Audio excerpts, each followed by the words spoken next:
Here's something that should bother you.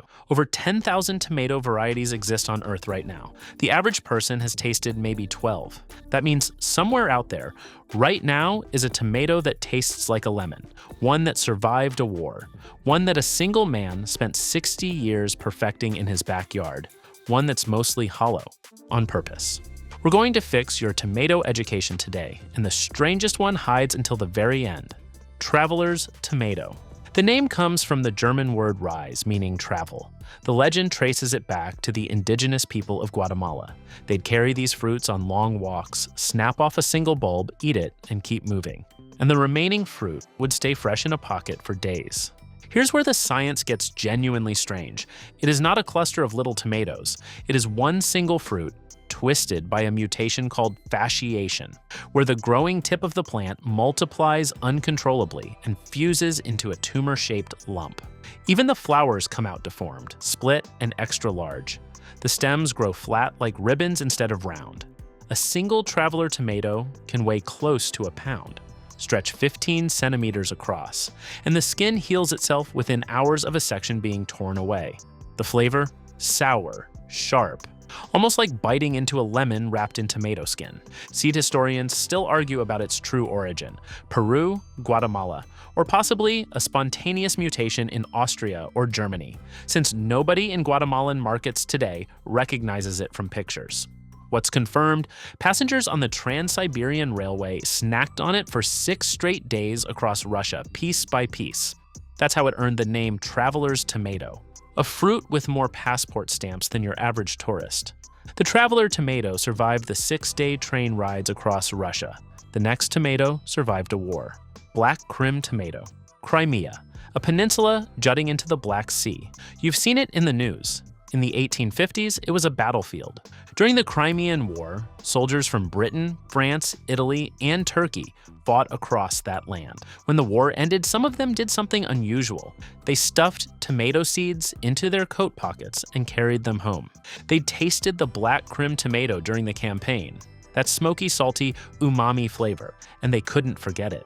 Krim is the Ukrainian word for Crimea. For over 100 years after those soldiers came home, the Black Krim tomato stayed hidden in backyards across Eastern Europe. Small plots, no commercial interest, no one outside the region paying attention. Then in 1990, a Swedish seed saver named Lars Olav Rosenström sent a single package of seeds to the Seed Savers Exchange in Iowa. That one package made the Black Krim tomato the first commercially available black tomato in the United States.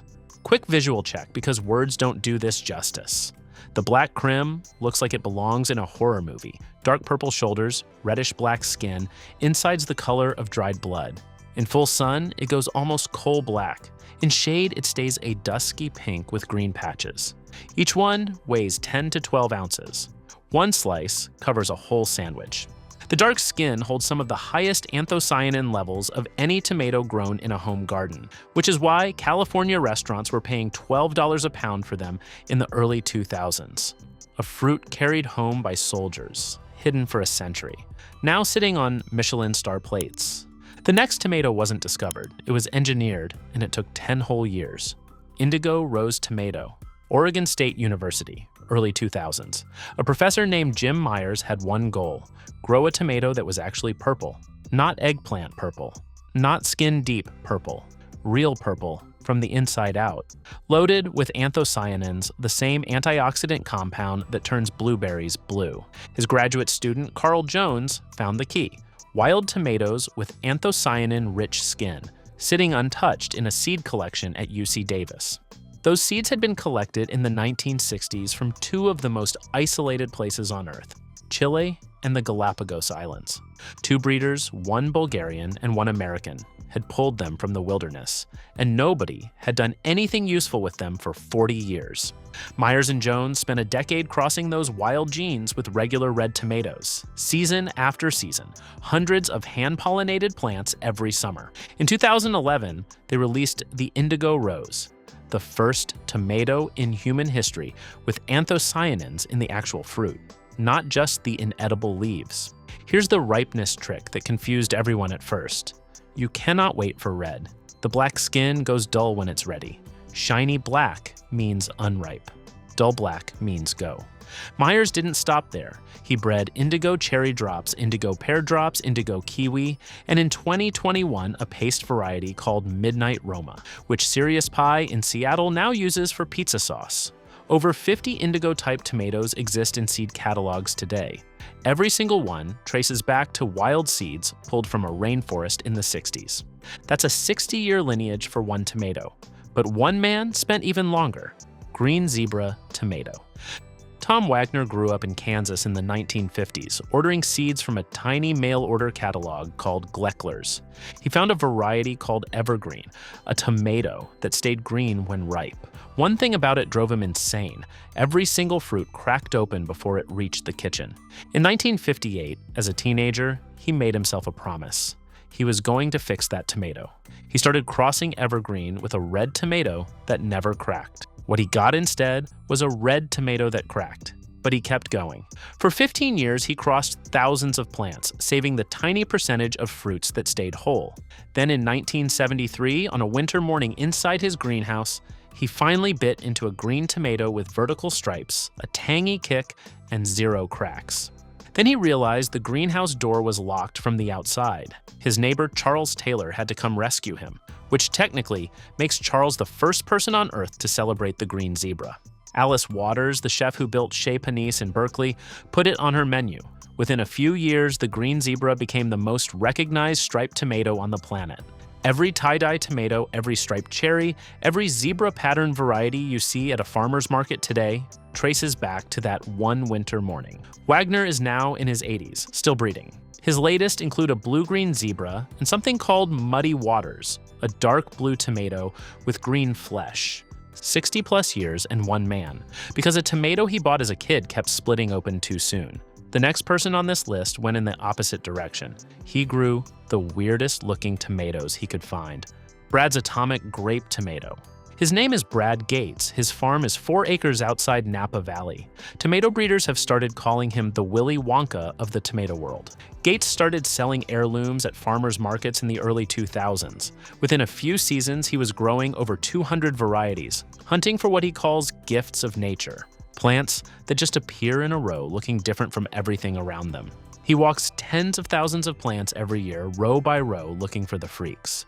One day, he spotted a fruit that looked like it had been spray painted by nature. Green stripes, purple streaks, red blushes, yellow patches, all on the same elongated plum-sized cherry. He saved those seeds, grew them out, picked the weirdest of the weird, kept going. That fruit became Brad's atomic grape. In 2017, it won Best in Show at the National Heirloom Expo in Santa Rosa, beating thousands of entries from breeders across the country. When it's unripe, it's lavender with purple stripes. When it's ripe, it's olive green with red-brown markings and little indigo veins running through from the anthocyanins. Baker Creek Heirloom Seeds signed a deal with him the following year. Atomic Grape is now one of their best-selling varieties. Gates has since bred Berkeley Tie-Dye Green, Pink Berkeley Tie-Dye, Beauty Queen, Amethyst Cream, Blue Beauty, and Pork Chop, a yellow tomato with green stripes so bright it almost glows under natural light. His quote about the industry sums up everything on this list. Tomatoes have changed more in the last 10 years than they have in their entire existence. Pineapple tomato. Nobody agrees on where it was born. Eastern Kentucky, West Virginia, Ohio, North Carolina. The stories overlap and contradict each other. What's documented? A man named Merlin W. Gleckler in Metamora, Ohio, named it and released it commercially in the early 1950s through his seed company, Gleckler's Seedmen, the same tiny catalog Tom Wagner was ordering from as a kid. The pineapple tomato weighs up to 2 pounds. The skin is deep golden orange, streaked with blood red. Slice one open, and the flesh is a starburst. Yellow, orange, red, marbled together in a spiral. The flavor carries a faint tropical hint with almost no acidity, a clean, fruity sweetness that actually earns the name. When Merlin Gleckler had a stroke and stepped down, his son George took over, and with funding from the Seed Savers Exchange, revived dozens of lost heirloom varieties that had nearly disappeared. The pineapple tomato was one of them. Today, a whole family of pineapple-type tomatoes exists. For example, Ananas Noir, which is the black and orange version, and another Ananas Blue, a blue-topped variant with purple leaves ornamental enough to plant in a flower bed. Now, the next tomato doesn't just look different, it's hollow. And that's the whole point. Shimmig stew tomato, Tom Wagner. Again, in 1983, the same man who gave the world the green zebra released a second tomato, a fruit he'd been refining since 1979 under the code name T1. He eventually gave it a proper name that almost nobody can pronounce, Shimmig stew. The phrase comes from Manx, the ancient Celtic language of his maternal grandfather, from the Isle of Man, a tiny island in the Irish Sea where the native tongue nearly went extinct in the 20th century. It translates to striped cavern. Here's what that means when you slice one open.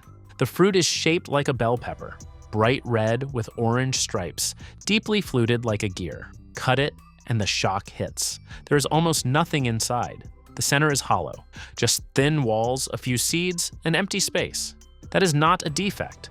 Wagner bred it that way, selecting for hollow cavities so home cooks could cut off the top, fill them with tuna, rice, ground beef, or melted cheese, and bake them like edible bowls.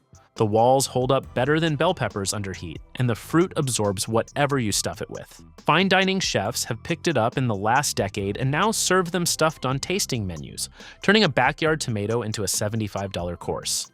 One man from Washington State, breeding in a greenhouse, renamed his creation in a dying Celtic language to honor a grandfather nobody else would remember. The final tomato on this list barely resembles a tomato at all. Garden peach tomato. Hold a garden peach tomato in your hand, and the first thing you notice is that it's fuzzy. Not spiky, not waxy.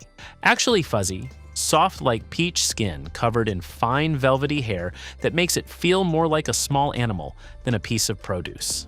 The variety arrived in the United States in 1862, originally from the tropical Amazon region of South America, where indigenous growers had been cultivating similar fuzzy-skinned fruits for centuries.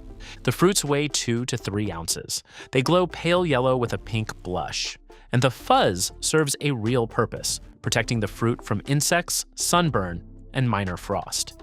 It also makes the garden peach one of the longest-keeping tomatoes ever bred.